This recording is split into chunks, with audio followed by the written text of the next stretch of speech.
Inspiring interviews with today's top landlords. This is the Rental Income Podcast. And now, Dan Lane. There's a lot of great things about owning rental properties, and we talk about them all the time here on the podcast, but I like to keep things real and share bad stories every now and then. And Kathi, unfortunately, you have one of those bad stories. Tell me what happened.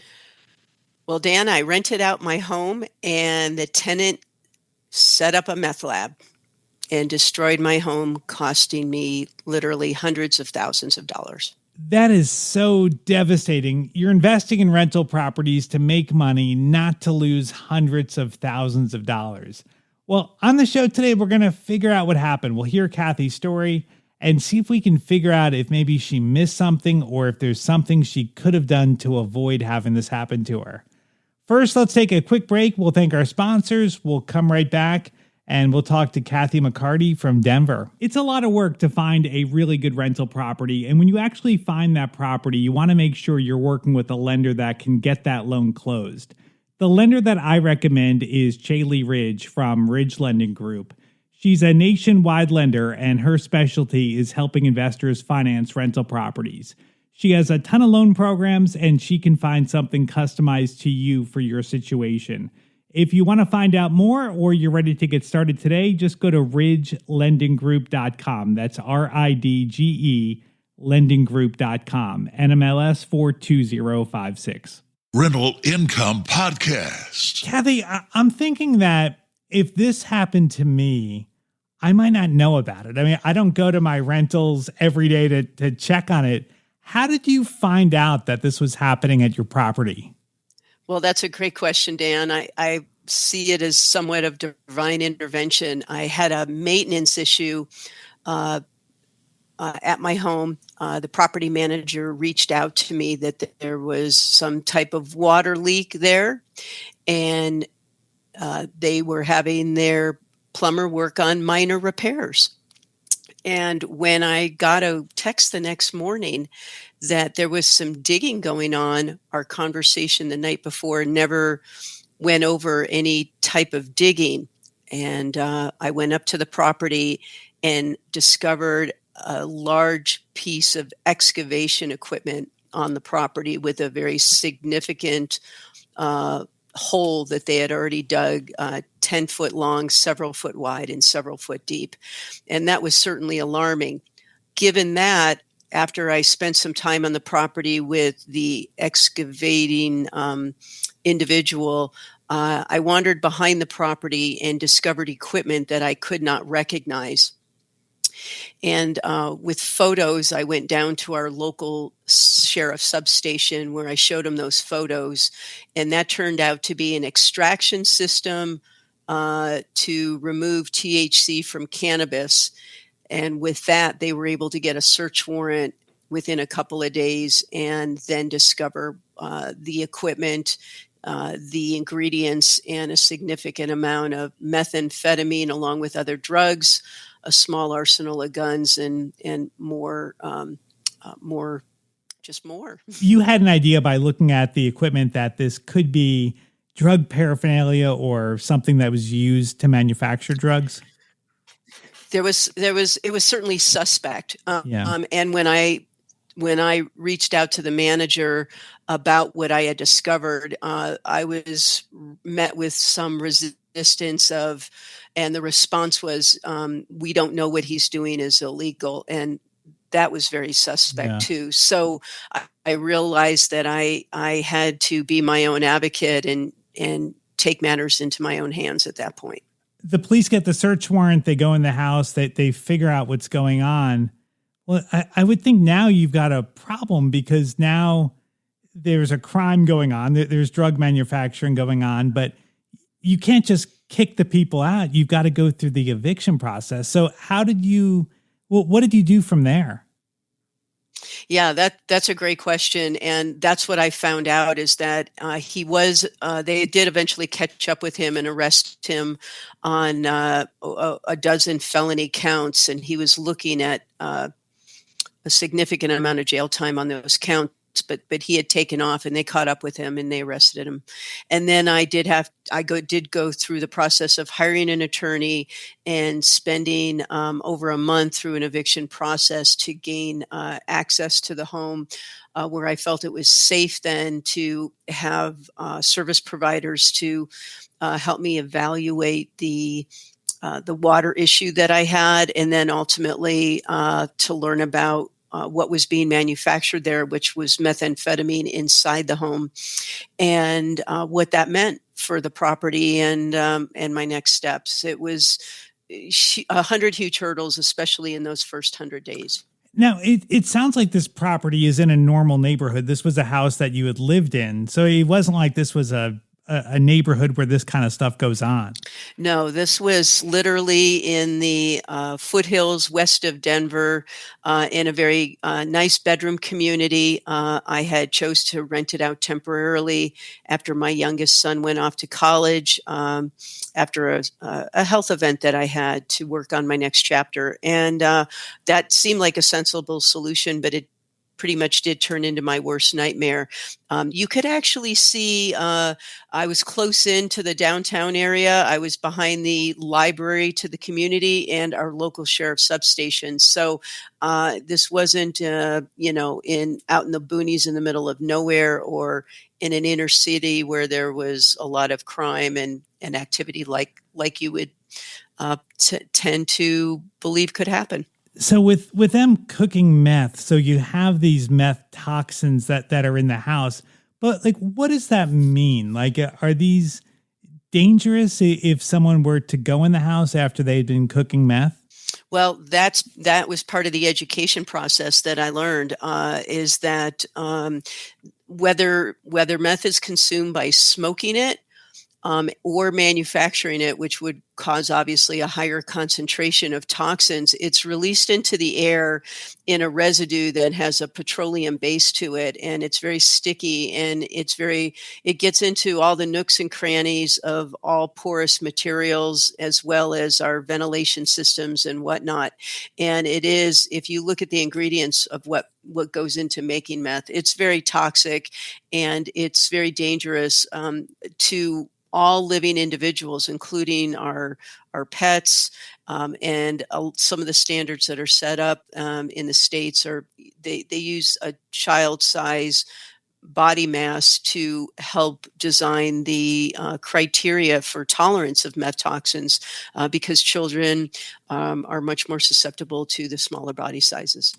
So I'm guessing that this isn't a matter of getting a cleaning service over there and getting the carpet steam cleaned or something. That this sounds like a more involved process to get this out of the house. Like, so what's involved with cleaning a house after this? Great question. It's a very involved process, and the states that have regulations on it, many of them have state certified testers, or individuals, organizations that are approved, that go through specialized training to certify whether a property is cleared of and meets the standards that they have set up for meth contamination. And then there are companies that are set up as remediation companies that have to go through a protocol process to extract and remove the meth. You can't just wash it off your clothes or your carpet. In many instances, because it's so porous and in high concentrations, a property may be needed to be gutted down to the studs and even rebuilt. Carpeting's pulled out, padding and whatnot. It's very dangerous. Very dangerous to the health and well-being of individuals. I'm hearing dollar signs here. This sounds like it's going to be very costly. So, like, what did it cost you to get this out of your house? Again, another great question. My home was literally unremediatable. The levels were so high from the contamination of manufacturing it. And because my home was a 1956 restored cabin, all wood, very porous, there was no drywall to go down to the studs too, and it could not be remediated. And so I had several companies up there. They all were willing to try, but none of them really thought they were going to be successful. And a handful of them gave me bids to give it a try. But through my due diligence and talking to the experts, it was not remediatable. And then the next big shocker for me is that I found out that insurance does not cover this. Our standard insurance policies don't cover this type of situation. The tenants policy did not cover my property because of the criminal activity and his willful conduct. They declined my claims as well, and under the contaminant clauses of our homeowners policies, most properties under residential real estate are not covered. And so, again, that was another shocker. Incredible. This almost doesn't seem real. Like this is like the worst case scenario that could happen. So your landlord policy isn't going to cover this. And then the tenants, their renters policy also wouldn't cover it. Nope. And nothing. That's what I ended up, again, doing some significant due diligence in the insurance industry, not just locally, not through just major carriers, but a lot of the brokerages. And to date, I have yet to find an organization that has an endorsement or any type of policy in residential real estate that will cover methamphetamine toxins, except in maybe the case where somebody broke into a home and under vagrants, vandalism, they might cover it that way. And so that's what I found out is happening. Commercial could be different. And so I encourage individuals to reach out to their specific agencies, organizations, talk to the underwriting teams and find out and drill down and get granular about their policies and what's covered, but then mostly what may not be covered. Because I was especially surprised that his criminal activity would void his policy on my property as well. And so that leaves investors, lots of landlords and whatnot, very, very, very exposed at this point, knowing that. I realize you're not an insurance agent. Everyone should check with their own insurance company. But from your understanding, is this pretty standard that most insurance policies will not cover this? From the due diligence that I've done over the last 5+ years, I have yet to find anybody that has confirmed this with me, and I do keep checking, and these are all the major carriers and brokerages that represent 100+ different individual carriers and whatnot. So I have yet to find it, and I keep trying to find organizations that would consider, a beta test on this. What I've learned is there's really no FEMA for meth. There's no government agency out there that'll help you. You have to pretty much tap into your organization's charitable options through your church, family, friends, and whatnot. It's a very expensive process. All right. So tell me what you did, because I'm trying to picture myself in your shoes, and I think I would feel like my life is over because now this house is destroyed. I mean, there is nothing you can do with this house. What did you do? Like, what was the next step? Like, how did you get out of this? Yes, I literally got out of it for what I still owed on my mortgage. I lost all my equity. And I think I got $100 check back from the title company after I paid, all the, the real estate individuals and, all the title work and things like that. And so I put that piece behind me. But I was within single digits of paying my home off, and I am not young. And, that was supposed to be the home that I lived in and eventually the legacy I would leave to my children. Yeah. And their love and, my grandchildren. I want to try to figure out what our listeners could do to make sure that something like this doesn't happen to them. So when your property manager rented out the property, did they do any kind of a criminal background check on your tenant? Well, when I learned about all this, I asked for the vetted file, and it did not have anything in it but one piece of paper, and that was the application. So they never even pulled a credit report. And so, yes, I would. There's a process that I would take individuals through a vetting process upfront that would include a criminal background check, not only in the state that they're in now, but if you're doing an application and you see where people come from, that you pull background checks from other locations where they may have come from. Also to pull background checks and credit reports and do applications and vetting for any individual that is of age that's also going to live in the property, whether they're family or friends, visiting, just to have a standard set in place that you're going to just do more due diligence than what may be currently thought of as normal and customary. I also think it's really important, especially, is that if you have a management company, and there's a lot of great ones out there, but that you have those very, very specific conversations up front as to the process and protocols that they follow, and that you follow through with them, that they actually did that. That's part of one of the mistakes that I made, is that I took their word for it and I didn't ask for the specific documentation that they collected, and help them make the decisions of who was going to be in the property. So to take your power back, not to just take full control over to somebody else, but to be involved in those decision making. Yeah. I think who's going to be in your home. The difficult thing is a lot of property managers won't share that information with owners. So I think that's maybe something to, when you're screening a property manager, to make sure you can look at that. Do you know if your tenant had a criminal background? Like, would you have found anything if you had looked at his background? Well, there were certainly things that I found on the credit report at that time that would not have met the. I was told that he was a highly qualified business owner in the entertainment industry, and he wasn't. He worked for somebody else, and he was fully margined on all of his credit and his application. So his probable debt to income ratio would not have met any sort of criteria. He was basically probably borrowing from Peter to pay Paul. Yep. So he had no meth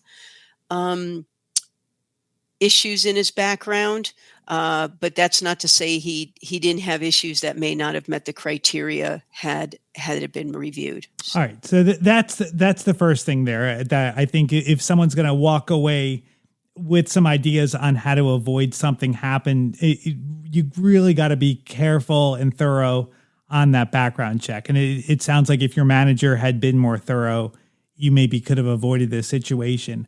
Now, I know you found this by visiting the property. That's not something that I do, or that I believe a lot of my listeners do on a regular basis. Do you think that's really important to have maybe a schedule where you do inspections?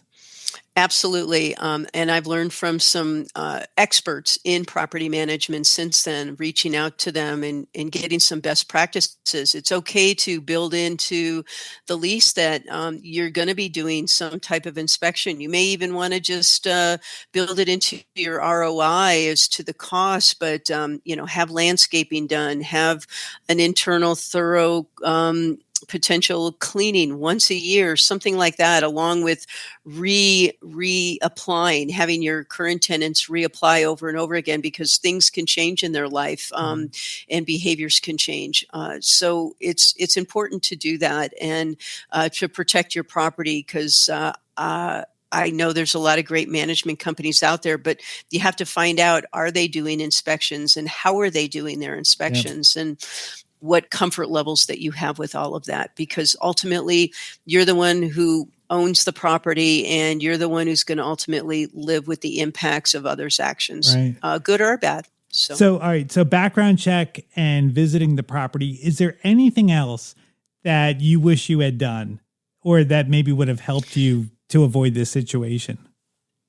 Well, I would have in the lease, I certainly would have built it into my agreement with my property management company that I would be part of the decision-making process, and made sure that any tenant that was considering being in there give me authority, written authority to review the same documents. I had the background, the credit background to review income as well as credit documents that would have helped me make a decision that he wouldn't have been the right tenant because he was overextended, at least on paper. He was obviously supplementing his income through criminal action. And then I would have been able to, I would also have those very frank conversations with knowing what my insurance would and would not cover. I hear they cover, and I say this in a very lovingly way, they cover stupidity in making mistakes like a fire, bacon grease, things like that. But they don't cover criminal action. And so what does that mean? Of all different types, criminal action, and just have a very clear understanding of what your options are. After I finished recording this interview, the very first thing I did was call my insurance agent to see if I had coverage for meth toxins. And she said I don't, and that she didn't know of any insurance companies that provide any kind of coverage for meth. So definitely check with your insurance company, do your own due diligence. But it seems like what Kathi was saying is correct, that this isn't something that's going to be covered by insurance. Well, if anybody wants to reach out to Kathi, I've got her contact information on the website. Kathi has also started an organization called Meth Toxins Awareness Alliance. If you want to check out her website to learn more, I've also got a link to that on the website. You can find it at rentalincomepodcast.com/episode 477.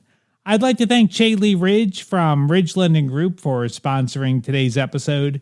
If you're looking to buy a rental property, whether you're just getting started or you want to add to your portfolio, reach out to Chaley. She's a nationwide lender. She has a ton of different loan programs, and she can find something that'll work for you in your situation. If you want to find out more or you want to set up a time to talk to Chaley personally, you can track her down at ridgelendinggroup.com. NMLS 42056.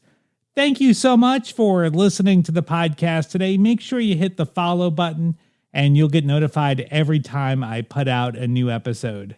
I'll see you next Tuesday. My name is Dan Lane, and this has been the Rental Income Podcast.